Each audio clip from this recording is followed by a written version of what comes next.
In a dramatic and politically charged declaration that has sent shockwaves across diplomatic circles and the global media, Burkina Faso's young and fiery leader, Captain Ibrahim Traoré, has once again made headlines. Known for his defiance against imperialist forces and his sharp criticism of Western influence in Africa, Traoré has now taken an even bolder stand on the global stage. Speaking during a recent press conference held in Ouagadougou, Captain Traoré addressed a question concerning the rising tensions in the Middle East, particularly the escalating conflict between Israel and Iran. What came next was a statement that no one expected, yet perfectly aligned with his Pan-African, anti-imperialist ideology. Iran is our Muslim brother country, Traoré declared with a firm voice. We share not only faith but also the pain of injustice, sanctions, and the aggression of global powers. Iran has resisted pressure for decades, and that resistance is a source of inspiration for the African struggle. This wasn't just diplomatic lip service. Traoré went on to express unconditional solidarity with the Iranian nation, citing their resilience, their sovereignty, and their leadership against what he described as a Zionist Western axis that continues to suppress the voices of Muslim and developing nations around the world. He continued, Burkina Faso stands firmly with Iran, not just in words, but in spirit, in struggle, and, if necessary, in action. We will not sit quietly while Muslim nations are attacked, demonized, and destabilized. But what truly stunned observers came next, if there will be a need. Traoré said, pausing for emphasis, Burkina Faso will not hesitate to attack Israel and its companions. We are no longer slaves of fear. We are the generation of resistance. We will fight side by side with our brothers against oppression.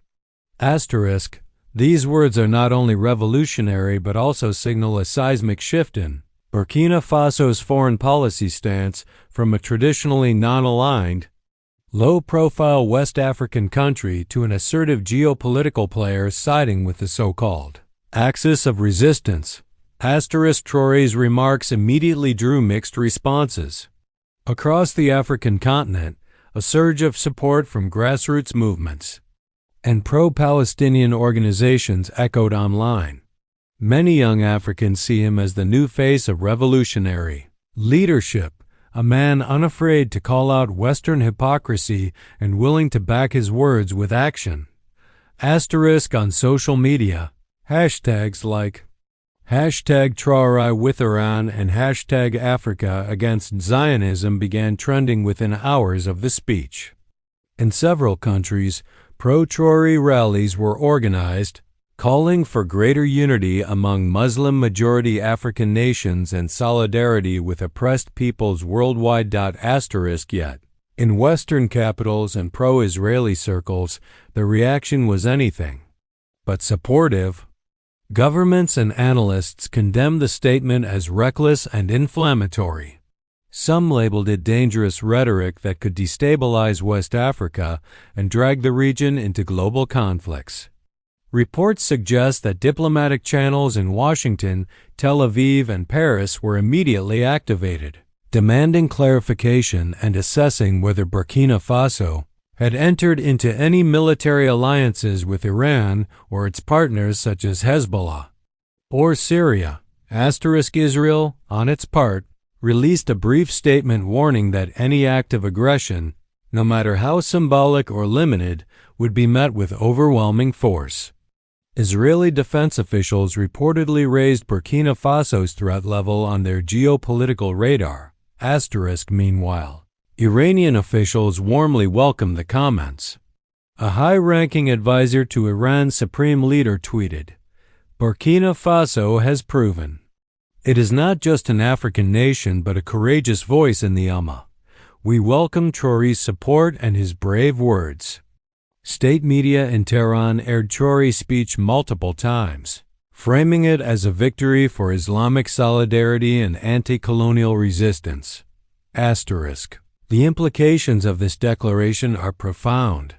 If Traoré genuinely commits Burkina Faso's military and diplomatic muscle in support of Iran, it would mark a historic realignment of African power in global affairs. It also signals the emergence of a broader anti-Zionist, anti-imperialist bloc that is no longer limited to the Middle East, but now stretching into sub-Saharan Africa. Asterisk experts point out that while Burkina Faso's military capacity may not rival global superpowers, the symbolism of its position matters more than the scale of its arsenal. It represents a changing tide, one where African nations are beginning to assert independent foreign policies, free from the shackles of colonial influence and Western pressure. Asterisk the statement also raises difficult questions for neighboring African countries. Will Mali, Niger, or Guinea follow suit in voicing support for Iran? Will the Sahel region become the front line in a new ideological battle between pro-sovereignty Muslim nations and Western-aligned interests? Asterisk Ibrahim Traoré's words are more than a headline. They're a declaration of a new African identity, one rooted in justice, solidarity, and a refusal to bow to external powers. Whether or not Burkina Faso takes military action in the future remains to be seen. But the message is clear. Asterisk the days of silence are over. The days of standing by while fellow Muslim nations are attacked are gone. Traoré is leading a new generation of African leadership, one that is loud, unafraid, and unapologetically committed to the dignity of its people and its brothers across borders. Asterisk. Only time will tell how this bold stance will reshape not just the Middle East, but Africa's position in the global order. For now, Ibrahim Traoré has sent a message to the world. Asterisk Burkina Faso is no longer a spectator. It is a defender. And if called upon, a fighter. Asterisk in the wake of his explosive statement supporting Iran and threatening retaliation against Israel and its allies, Captain Ibrahim Traoré once again took the global stage by storm with another unexpected and symbolic move, one that defied decades of tradition and spoke volumes about the future of African sovereignty. Asterisk, this time, it wasn't a threat. It was a rejection. Asterisk Burkina Faso, under Traoré's command, has officially cut off all military cooperation and intelligence sharing with France, a former colonial power that maintained deep ties within the Sahel region for decades. The announcement came during a joint address by Traoré and Burkina Faso's defense chief, where they declared the total expulsion of all remaining French military advisors from the country. Asterisk. The era of puppetry is over, Traoré stated, looking directly into the cameras. No more French boots, no more French intelligence dictating our security strategy, and no more secret deals that exploit our land and people in the name of counterterrorism. Asterisk Traoré emphasized that despite years of French presence under the guise of Operation Barkhane and related missions, terrorism has only increased in the region. He accused the French of deliberately destabilizing Sahel countries to justify their extended presence and extract natural resources, particularly gold and uranium. Asterisk. The so-called war on terror was a mask, Traoré declared. It was never about protecting our people. It was always about protecting their interests. Asterisk. This powerful statement sent ripples through international diplomatic circles. French authorities expressed deep regret over the decision, warning that Burkina Faso might suffer security setbacks without Western support. But Traoré remained unfazed. Asterisk. Instead of relying on the West, he unveiled an African Defense Pact, a bold new initiative that proposes a Pan-African military alliance to secure borders, repel terrorist threats, and ensure internal stability, all free from external influence. Asterisk. During his speech, he revealed that preliminary agreements had already been signed with Mali, Niger, and Guinea, while talks were underway with Algeria and even distant Ethiopia. If successful, the African Defense Pact could become the continent's first truly independent collective security force, one that answers only to African leadership, not to Washington, Paris, or London. But it didn't stop there. As a powerful symbolic act, Traoré ordered the removal of all colonial-era monuments and French-named streets in Ouagadougou. He announced plans to replace them with statues of African heroes, from Thomas Sankara to Patrice Lumumba and Amilcar Cabral. Asterisk, we must decolonize not only our institutions but our imagination, he said. Our children will no longer walk on streets named after their oppressors. They will walk in the shadows of our martyrs. Asterisk, the speech was followed by the live demolition of a French military base sign and the ceremonial renaming of the Place de la France to Place de la Resistance. Asterisk, across Burkina Faso, cheers erupted. Crowds flooded the streets, chanting slogans like Africa for Africans and down with the colonizers. Social media in Africa lit up with messages of admiration and renewed pride, as many began referring to Traoré as the new Sankara. And the message extended far beyond Africa. In Latin America, Asia, and even the Middle East, several non-aligned nations expressed admiration for Burkina Faso's courage. Some speculated that this might inspire a second wave of Global South awakening, a modern rebirth of the non-aligned movement, powered by youth, sovereignty, and the rejection of neo-colonial systems. Asterisk, Western analysts, however, were alarmed. Many feared that Traoré's bold moves could trigger a domino effect in other African nations, weakening NATO-aligned influence and creating new partnerships with Russia, Iran, and China.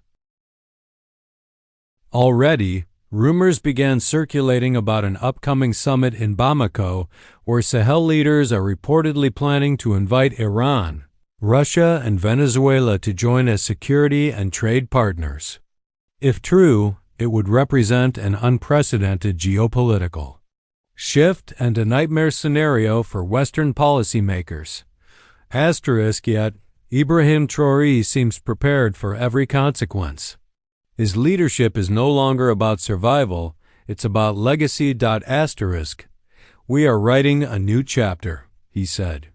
One where Africa is not a footnote to someone else's story, but the author of its own. Asterisk, and with every decision he makes, every alliance he forms, and every empire he defies, that chapter grows bolder, louder, and more impossible to ignore. Asterisk, in a moment that stunned both the African Union and global leaders, Captain Ibrahim Traoré has announced a continental conference to reshape the political future of Africa, an initiative he calls the New African Order. Asterisk, this unprecedented summit is set to take place in Ouagadougou, the capital of Burkina Faso, and will bring together leaders, freedom fighters, youth representatives, and anti-imperialist movements from over 25 African countries. Its purpose? To dismantle the remnants of neocolonialism and forge a unified African bloc that is economically, militarily, and politically independent from Western powers. Asterisk, we have begged for decades. We have protested, marched, and suffered silently. Traoré declared in his televised national address. Now we organize, we unite, and we build an Africa that no longer takes instructions, but gives direction. Asterisk, dubbed the Ouagadougou Declaration Summit. The event is already being compared to the Bandung Conference of 1955 that first sparked the non-aligned movement. But Traoré is going further. This time, he wants not just speeches, but action. Proposed agenda is fierce and transformative. Asterisk, creation of a new Pan-African currency backed by gold and natural resources, not Western central banks.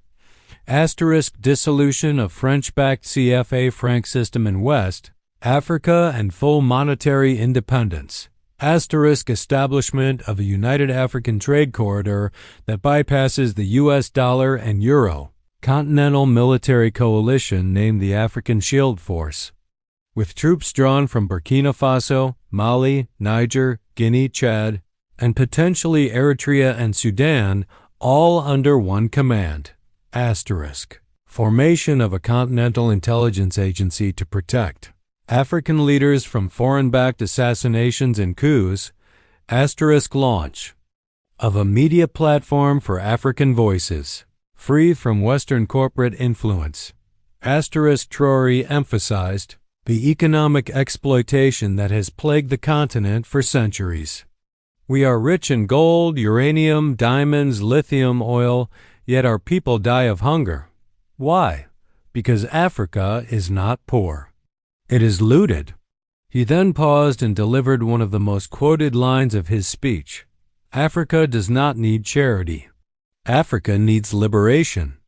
Already, Mali's Assimi Goïta, Niger's General Chiani, and Guinea's Mamadi Doumbouya have publicly confirmed their attendance and support. Invitations have also been sent to leaders in Algeria, Ethiopia, South Sudan, Zimbabwe, and even Tanzania. Some sources suggest that Iran, Venezuela, Russia, and Cuba may attend as observers or solidarity partners. But not everyone is applauding. The African Union, long seen as being under Western influence, issued a cautious statement, warning that any fragmentation or unauthorized parallel structures may destabilize the continent.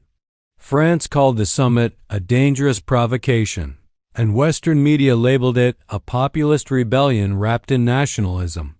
However, millions of African youth see it differently. In cities from Dakar to Kinshasa, rallies erupted in support of the summit. Banners reading "Traoré is Africa's voice" and "One Africa, One Future" were seen across campuses, villages, and town squares. Artists began releasing songs and poems calling it the new African Revolution. On TikTok and Instagram, clips of Traoré's speech have gone viral with millions of views.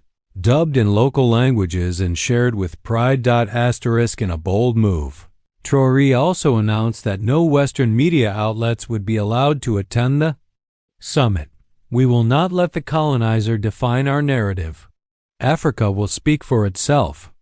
Instead, the summit will be broadcast live via independent African media channels and community radio networks in multiple languages: French, Arabic, Hausa, Swahili, and English, ensuring even the most rural populations can listen, understand, and participate in the birth of a new continental identity. What Traoré is igniting is far more than a political movement. It's an emotional and spiritual awakening. For too long, African leaders have been silenced by fear, debt, and foreign pressure. But today, a new generation, led by a man in military fatigues, with fire in his voice and a continent in his heart, is saying no more. No more stolen futures. No more silent suffering. No more submission. Traoré's summit may be met with sanctions, sabotage, and resistance, but one thing is certain: the fire has been lit, and it is spreading. Just days after announcing the historic New African Order Summit in Ouagadougou, Captain Ibrahim Traoré has once again defied expectations, this time by making an unannounced visit to Tehran, the capital of Iran, where he held a secretive but groundbreaking meeting with top Iranian leadership. The meeting, later confirmed by both sides, was described by insiders as a strategic alignment session between two revolutionary nations. While details remain confidential, leaks from high-level sources suggest that Traoré and Iranian officials discussed long-term defense cooperation, technological exchange, and economic partnership that could redefine the balance of power in both Africa and the Middle East. Iran's supreme leader Ayatollah Ali Khamenei and President Ibrahim Rassi reportedly praised Traoré for his courage, vision, and refusal to submit to neo-colonial agendas.